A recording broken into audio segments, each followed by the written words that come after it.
Hoje o nosso programa LESP Conecta fala sobre inovação no legislativo, como a tecnologia pode ajudar nas esferas públicas. E a gente vai conversar com Luiz Quimaide, CEO do Bússola Eleitoral, e Vinícius Schurgelis, presidente do Instituto do Legislativo Paulista. Fique agora com a íntegra da entrevista. Luiz, queria primeiro de tudo, o que é o Bússola? Por que foi criado? De onde vem? Conta pra gente um pouquinho. Bacana. Eu sou cientista político de formação e até então trabalhava na iniciativa privada numa grande empresa de tecnologia, na equipe de compliance. O que é compliance? É uma palavra em inglês, palavra que é difícil. Muitas vezes as próprias pessoas da empresa não entendiam. Nós cuidávamos para que o ambiente da empresa fosse um ambiente de negócio saudável, um ambiente onde as pessoas se relacionassem de uma forma que fosse produtiva para todo mundo. Então, justamente, a gente pensava essas políticas para dentro da empresa. E, em paralelo, eu tinha o meu ativismo na virada política, que é um coletivo que desde 2014 faz uma série de encontros aqui na cidade de São Paulo e algumas outras cidades no Brasil para discutir política. E nessas sinergias que a gente tem na vida, em um almoço com um grande parceiro de virada política, o Bruno Aracati, a gente conversou sobre um incômodo. Como que a gente poderia ajudar o eleitor, na época, a conhecer melhor as candidaturas. Porque aqui no Brasil a gente tem um número de candidaturas muito grande. Aqui no estado de São Paulo, salvo engano, ano passado a gente teve quase 4.000 candidaturas. É muita gente, né, pra se conhecer. É muita gente. A gente fez uma conta, se cada pessoa gastasse 10 minutinhos em cada candidatura, eles demorariam 80 e poucos dias para ver todos. Impossível. É impossível. Então, a partir disso, a gente começou a pensar de uma forma muito despretensiosa, pensando o que a gente poderia fazer. Então, isso no tempo, em paralelo ao nosso trabalho normal, até que chegou um ponto que, ano passado, eu pensei, não, acho que eu preciso sair dessa minha atuação na iniciativa privada e me dedicar 100% a isso. E foi quando isso aconteceu, próximo ao período eleitoral do ano passado, e a gente conseguiu desenvolver essa plataforma, tivemos 150 mil usuários cadastrados, 3.000 candidaturas de todo o Brasil se cadastraram na plataforma. Para que as pessoas pudessem conhecer melhor, tá? Exato. Caramba, que legal isso, cara. É muito legal quando a gente une ali o que você tá no seu dia a dia, a sua atividade fim ali, né, com uma paixão, porque o ativismo não deixa de ser uma paixão por um determinado assunto, e assim nasceu o Bússola, né? Exato. Pois é, e a gente fala também, o Bússola traz essa questão de inovação, junta, né, a tecnologia que é da onde você vem, com essa questão de inovação. Hoje no Brasil, Vini, colocando o Vini nessa conversa, né? Como é que a gente sente essa questão de inovação dentro de um lugar que a gente acha que é um pouquinho mais quadradinho, né? Que é a política, uma casa de leis. Como é que você vê isso, Vini? Bom, acho que a gente tem que pensar primeiro, bom estar com o Luiz aqui, né? A gente se encontra em outros espaços e quando a gente pode se reunir num espaço de discussão e falando para a população paulista como um todo e quiçá o mundo, Brasil e mundo, que bom. Bom, acho que pensar sobre inovação, a gente pensa sobre novas formas, novas óticas de enxergar realidades que às vezes estão ali estanques na nossa frente, estanques são paradas, imóveis, inamovíveis, talvez. Desculpa, eu não vou usar palavras assim tão rebuscadas. Tudo bem, faz parte de você, já sabe, tudo Mas bem. A inovação ou a forma diferente de trazer essas percepções para dentro da realidade, ela permite que a gente reveja hábitos, permite que a gente reveja costumes, permite que a gente reveja processos. E tudo isso é muito importante, porque o resultado dessa nova forma de ver pode gerar aí justamente uma modificação, uma nova forma de atuação. E isso é muito importante. Talvez o grande catalisador, não sei se o Luiz concorda comigo, se vocês concordam comigo, nesses últimos tempos, não analisando só o poder público, mas é a tecnologia. E a tecnologia, de fato, ela vem e modifica os nossos processos, modifica nossas formas de relação. A gente pode dizer isso. Quem podia imaginar que um telefone celular com aplicativos estaria hoje na maneira como está difundido, a comunicação que a gente tem hoje em dia através de aplicativos de voz, de escrita, né? Hoje em dia uma companhia telefônica para tentar vender um SMS para você é difícil, né? Ela já não... Nem lembra mais do que você já quase SMS, não usa, né? a não ser quando Exato. de repente você está sem, eventualmente, a internet, você está só com o seu pacote de telefonia. E isso também na economia a gente sentiu. Através desse primeiro movimentar de relações, a gente percebeu, por exemplo, rupturas, né, na forma como a economia tradicional ela existia. Vamos pensar ali no caso do Uber, Então isso modificou a forma não só da relação, por exemplo, do transporte individual de passageiros aqui e da mobilidade, mas também, inclusive, na própria maneira como a concessão do alvará de táxi tinha de peso dentro do ambiente da política pública de mobilidade, por exemplo. O Airbnb é um outro exemplo muito grande. Então, quando a gente pega esses exemplos, né, de um lado a gente também tem, óbvio, né, um acesso maior, talvez uma participação maior das pessoas, uma nova forma de ver, mas isso também acaba trazendo rupturas nos espaços mais tradicionais. E seria o legislativo um espaço tradicional? Essa é uma pergunta que talvez a gente tenha que discutir, e como a tecnologia afeta esse espaço. E Luiz, como é que uma casa legislativa pode ter esse potencial tecnológico? Eu li aqui você falando que as casas possuem esse alto potencial tecnológico. Como é que a gente vai identificar? Para quem nunca ouviu falar, é leigo. Como é que a gente identifica isso dentro de uma casa? Ou como pode ser usado isso em favor do público? Julie, na verdade, complementando ainda um pouco o que o Vinícius compartilhou, tem um movimento que a gente entende como inovação que não apenas vem com a tecnologia carrega essa mensagem, mas também precisa encontrar uma base na sociedade para que essa mensagem seja aceita. Por exemplo, o Vinícius compartilhou alguns exemplos de plataformas, de aplicativos que partem do pressuposto do compartilhamento.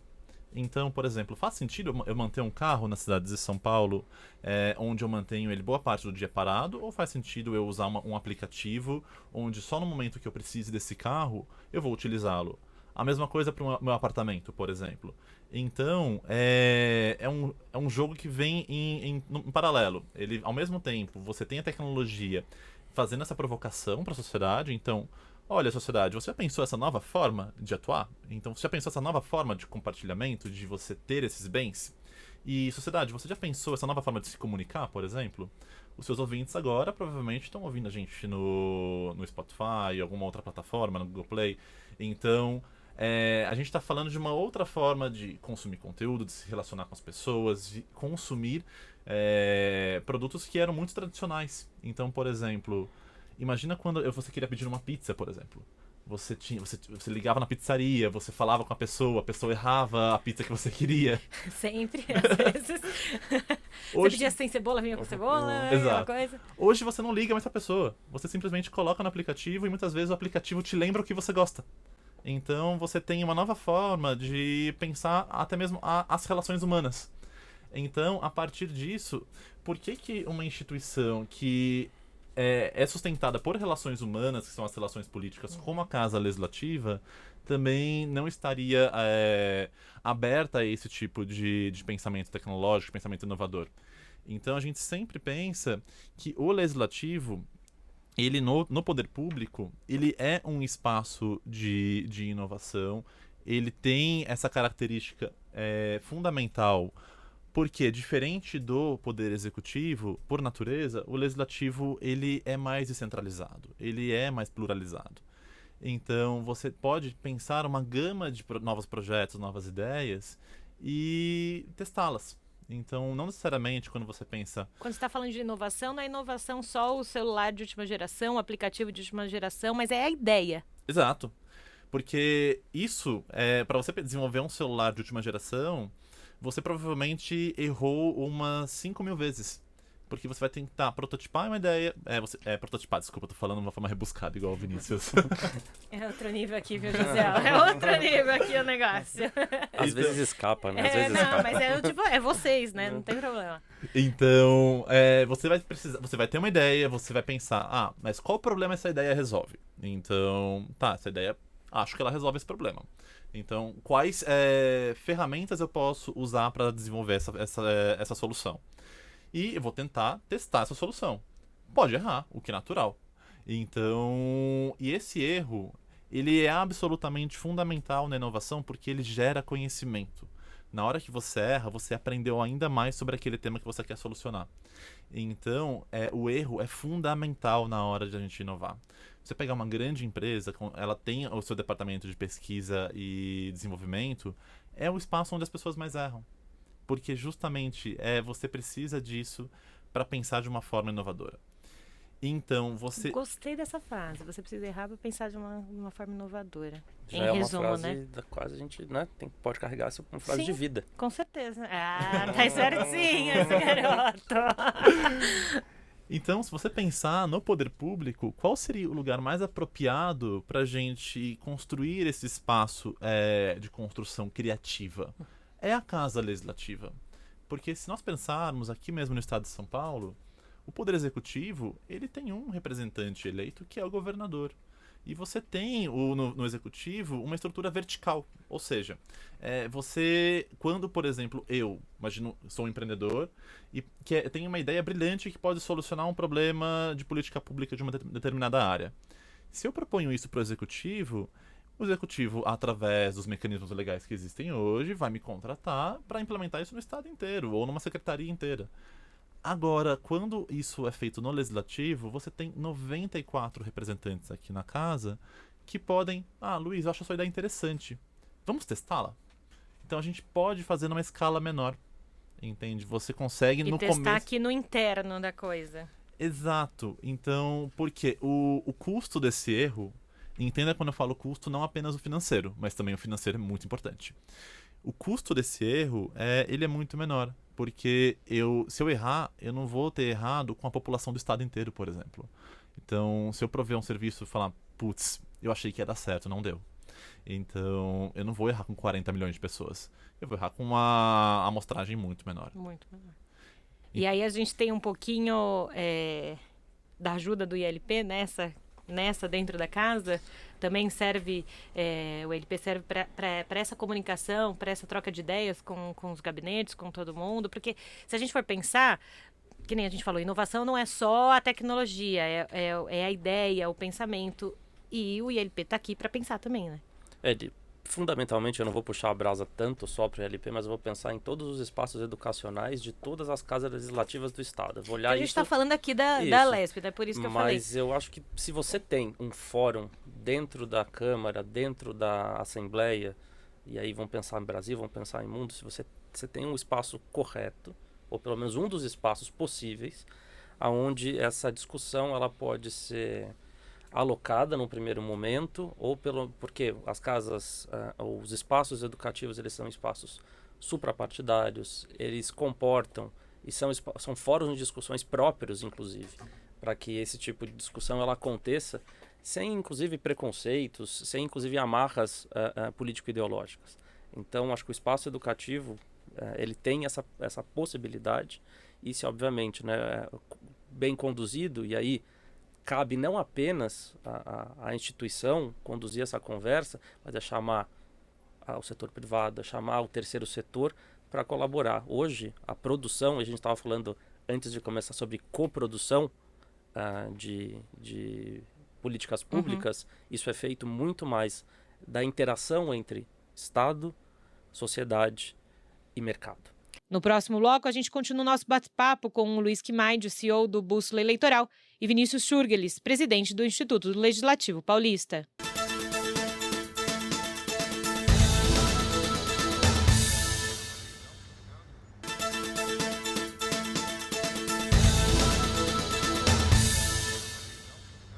O Alesp Conecta de hoje conversa com Luiz Quimaide e Vinícius Schurgelis sobre tecnologia no Legislativo. E agora a gente tem um quadro aqui, Luiz. É tranquilo, são pessoas que já souberam qual é o nosso tema e querem fazer uma perguntinha para você. Solta a primeira aí. Hora da pergunta. Oi, tudo bem? Me chamo Mônica Costa. Eu quero saber quanto essa rede de inovação no Legislativo pode ajudar na gestão dos dados públicos. Obrigado. Agora é com você, Luiz. Bacana. Se você pensar hoje o que a gente entende como inovação, principalmente a inovação usando a tecnologia, como eu falei anteriormente, a gente sempre pensa esse processo focado na solução de problemas. Então, você vai mapear uma série de problemas que você tem, você vai segmentá-los e depois você vai pensar as soluções. Quando você pensa, por exemplo, a gestão dos dados públicos, você tem N formas de solucionar um desafio como esse. Você precisa entender melhor, por exemplo, qual o desafio da casa. Via de regra, primeiro ele passa pela digitalização da casa. Então você digitalizar os processos, você tornar a captação desse dado algo mais natural para casa. Então, via de regra, é acabar com isso que você tem na sua frente agora. Papel. Acabar. Papel. Acabarmos com o papel. Por quê? Quando você gera esse dado tem aquele jargão que as pessoas falam, né? Que o dado é a nova matéria-prima. Com o dado, você praticamente não tem limites. Você consegue fazer N análises e entender, por exemplo, dentro da casa, quais tipos de processo você quer mudar. Então, você pode pensar de N formas, de formas distintas, inclusive, a partir da sua visão de mundo, mas o dado, ele dá esse espaço para você construir uma nova solução. Por exemplo, você pode usar dados na melhoria do processo legislativo, melhorando a qualidade da produção legislativa. Então, um exemplo disso, agora você vai me dar uma bronca, porque eu vou ter que falar um termo em inglês. Pode falar, não tem problema. Você traduz para quem não entende. Só explicar que É não tem problema. o Lógico. crowd law. Então, seria a lei das massas. Tá. O que é isso? Aqui no Brasil hoje, a gente tem uma das legislações mais inovadoras, por exemplo, para regulamentar a internet, que é o Marco Civil da Internet. E essa legislação nasceu, na época, salvo engano, 2012. Ela teve uma consulta à sociedade através de um portal do Ministério da Cultura, onde especialistas do Brasil inteiro puderam opinar e escrever junto o projeto de lei. Então você tinha pessoas da academia, do terceiro setor, da iniciativa privada, que em conjunto trouxeram suas ideias, proposições e construíram juntos. E isso formulou um dos melhores projetos de lei nesse sentido no mundo. Então, essa é uma forma, por exemplo, de você usar o dado no processo legislativo. Se você não tiver a casa legislativa digitalizada, você não consegue fazer isso. Outra forma é você usar, por exemplo, inteligência artificial no processo legislativo, para entender, por exemplo, quais projetos de lei vão andar um pouco mais rápido, mais devagar, quais tipos de resistência você pode ter na casa, o que pode ser mais interessante colocar dentro de um projeto de lei para ter uma política pública mais eficiente. Então você consegue construir, óbvio, com o tempo, ferramentas muito robustas usando o dado. Então, isso que o seu ouvinte trouxe é algo que é fundamental. É a base de toda a inovação tecnológica que a gente poderia discutir hoje no legislativo. Obviamente, você tem outras formas de inovar a casa, que podem vir até antes desse uso de dados, que é muitas vezes inovação que não precisa de tecnologia. É inovação em processos. Então, por exemplo, como que você vai fazer para digitalizar essas milhões de folhas de papel que você tem hoje e essas informações? Talvez você não consiga fazer isso com o processo que existe hoje. Talvez você precise sentar com a sua equipe, com outras equipes da casa e pensar, tá bom, gente, como que a gente pode fazer isso da melhor forma possível? Agilizar o processo. É essa a história, né? Agilizar o processo. Fazer com que aquilo fique mais rápido de se fazer e que você ganhe tempo para fazer outras coisas. É isso. Mais rápido e menos custoso. E menos custoso. Solta a segunda aí para ele. Oi, eu sou a Bianca do Urbano e eu gostaria de saber se, na visão de vocês, o Legistec vai impactar apenas dentro do poder legislativo ou nos outros poderes também. Obrigada. Lembrando que a gente vai falar daqui a pouco sobre isso, mas o Legistec é um fórum que vem para inovar essa forma de se cuidar, né, nas casas legislativas, né? Aqui São Paulo, a cidade de São Paulo, cedia esse evento de inovação legislativa no país. Ele vai reunir representantes nacionais e internacionais que vão falar um pouco sobre essa tecnologia nas casas legislativas. Então, só para posicionar as pessoas do que é, que daqui a pouco a gente vai falar um pouquinho mais sobre isso. Sou eu, Vinícius? Pode começar você, o Vinícius complementa, o Vini começa, só fazer pode ir. uma colaboração. No começo, no primeiro bloco, eu comentei muito, eu sei que o término da fala foi tecnologia, mas eu lembro que eu comecei falando sobre novas óticas e percepções, que é justamente o que o Luiz coloca quando, de repente, você se junta com outra equipe e compartilha. A gente tem uma tentativa de departamentalização muito grande, isso é quase uma cultura das grandes organizações, especialmente as públicas. É um alto grau de verticalização e também, em termos hierárquicos, ela é muito rígida.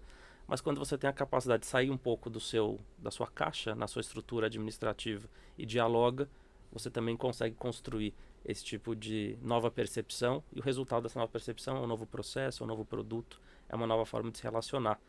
E acho que o Luiz também comentou, um aspecto muito importante é que talvez a gente tenha, eu não sou um grande teórico da inovação, talvez nem um pequeno teórico da inovação, mas 3 aspectos me chamam a atenção para que essa inovação, de fato a gente considere isso uma inovação, ou que ela possa vir. Vou falar de aceitabilidade, ou seja, ela precisa ser aceita pelas pessoas, né? Ela precisa ter entendida como realmente, isso é bom, isso é necessário, isso é importante, isso às vezes leva tempo, nem sempre esse convencimento ele é imediato, daí a importância do espaço educativo, inclusive para conscientização. Também fala da viabilidade, e aí a importância de um fórum como o Legistec, porque você também vai discutir experiências de outros lugares que já instalaram, já fizeram, mas que precisam de adaptação no contexto nacional. A gente quando fala de adaptação de software, a gente fala de uma tropicalização, mas a gente precisa adaptar a cultura. A gente não vive num espectro de hibridismo cultural, né? As culturas não são as mesmas, essas percepções precisam ser adaptadas. E também, eu coloco também que isso, de alguma forma tem que haver um grau de exigência, um clamor. Isso está próximo da aceitação, o diálogo com a aceitação, mas isso, em geral, às vezes vem muito mais no caso legislativo do eleitor, né, de dentro para fora. De fora para dentro, né? E aí você conscientiza e com isso você também E eu quero saber que isso é importante para ele também, né? Isso, é exato. importante para ele, que ele como aceitou, ele vai ler aquilo. E se isso for viável, a gente também tem que entender realidades de custo. Às vezes não é possível implantar naquele momento, mas pode ser uma etapa. Algo pode ser feito nessa direção, então isso pode ser adicionado, né? Não adianta a gente trazer tudo que a Inglaterra faz, tudo que a Alemanha faz, porque Até a gente tem as nossas... valores e afins, economicamente é diferente. Né? A perspectiva, o processo histórico. Você tem que adequar a realidade de cada país, estado, enfim, o que cada um for usar, né? Não tem como. E o fórum acho que serve para isso, né? Você juntar pessoas que discutem isso e possam trocar experiências e percepções para mudar, inclusive, a nossa própria. E Luiz, no fórum, geralmente é discutido que tipo de ações ou que tipo de temas esse fórum, quando acontecer, depois vai ficar lá no site, também fica no site, lá no Bússola, depois daqui a pouco você vai dar o endereço. Qualquer pessoa pode participar. O que vocês falam nesses fóruns? Bacana, Julie. Eu vou fazer uma complementação, até para começar a explicar a ideia do fórum, muito com o que o Vinícius falou agora. A gente parte de um pressuposto para o fórum que é sempre o compartilhar.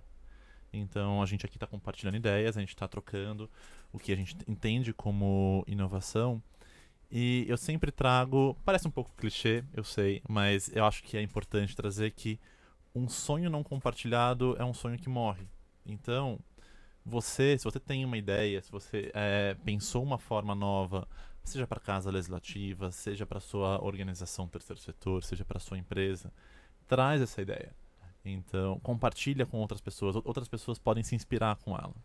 Então, parte da nossa motivação de organizar esse fórum foi justamente esse. A gente começou a pensar, por que a gente está discutindo inovação no executivo, em ampla escala no Brasil hoje, que é o que a gente chama de GovTech. E comecei a pensar, mas será que a inovação do legislativo seria uma GovTech? E a gente começou a perceber que não é. São ferramentas diferentes, dinâmicas diferentes. Como eu falei anteriormente... Instâncias diferentes e afins, né? Exato. Cada poder tem processos, uma cultura interna que são muito próprias. Então, o Legistec Forum nasce dessa perspectiva, de como que a gente conecta essas pessoas que já estão inovando no legislativo no Brasil inteiro. Então, para isso, a gente fez um estudo com todos os legislativos municipais do Brasil, para que eles pudessem inscrever os seus casos de inovação. Então, não para serem comunicados e ter essa troca de ideia, né? Exato. E para o conteúdo, qual que é o site do Bússola? Passa pra gente. Tá. O site da Bússola é bússola.org, bússolaleitora.org, desculpa. E o site do evento, que é onde todo o conteúdo será disponibilizado, é o Legistec, com um H no final, depois do C. Então, legistecforum.com. legistecforum.com. Se vocês pudessem falar rapidinho, porque a gente está quase terminando aqui o programa, fora do Brasil, tem alguma coisa que merece ser apontada e falar, olha, isso aqui foi diferente e talvez funcione em outra escala? Tem alguma coisa diferente que aconteceu? Olha, você tem N exemplos hoje ao redor do mundo que discutem inovação que pode ser aplicada ao legislativo, mas parte dessa provocação que a gente teve de fazer o Legistec Forum foi a seguinte: nem o termo Legistec existia no mundo. Então a gente teve que cunhar um termo para discutir inovação no legislativo. Então a mesma coisa, você tem a ideia de ter um copo, mas não existe nem a palavra copo ainda. Então você precisa explicar para as pessoas o que é a palavra copo para depois Que seria o copo do copo, né? Exato. Mais ou menos isso. Então a gente teve que cunhar esse termo e depois a gente começou a organizar o evento dentro disso. Então, ao redor do mundo, você vê discussões de N casos de inovação pública, como um todo, onde o legislativo entrava de uma forma que não era central. A gente falou, não, a gente vai fazer um evento onde a gente vai discutir a centralidade da inovação no legislativo. Então, com isso, a gente está trazendo não só os casos que a gente achou mais inspiradores no Brasil e no mundo, mas também os desafios, as ferramentas de como você pode implementá-los. Então, a gente vai ter desde painéis discutindo o uso de inteligência artificial no processo legislativo, até um painel que a gente chama de nudge no legislativo. Nudge seria um cutucão. Então, como que você inspira as pessoas a quererem mudar? Então, repita o site, que tudo isso vai ficar disponibilizado para quem quiser saber um pouquinho mais sobre isso. É o legistecforum.com. legistecforum.com. E aqui, assim, é bate-papo, a gente vai falando, quando vê, já tá na hora de acabar o programa, e é o que tá acontecendo agora. Já fica o convite para o Luiz para umas próximas vezes vir aqui falar mais sobre isso. Eu quero falar mais sobre isso, de alguns temas assim mais específicos. Então, obrigada, Luiz, por ter vindo aqui. Você falou que a primeira vez na rádio foi super bem, nota 10. 10? Podemos dar 10. Josiel deu 10, é 10 mesmo. Obrigada, viu, Luiz? Obrigada, Júlia. Obrigado, Josiel. Obrigada, Vinícius, pelo convite. É um prazer falar com seus ouvintes. Vini, quem quiser saber mais sobre o LP aqui, rapidinho. Bom, nossas redes sociais, site da LESP, l.sp.gov.br, procure o nosso logo, cursos e eventos, nossa programação tá lá, fora as mídias sociais, Facebook, Instagram, estejam conosco nas redes e depois fazendo cursos com a gente. Isso aí já virou apresentador, viu, Luiz, aqui, não tem jeito. Valeu, gente. O Alesp Conecta de hoje conversou com Luiz Quimaide e Vinícius Schurgelis sobre inovação no Legislativo. Até o próximo Alesp Conecta.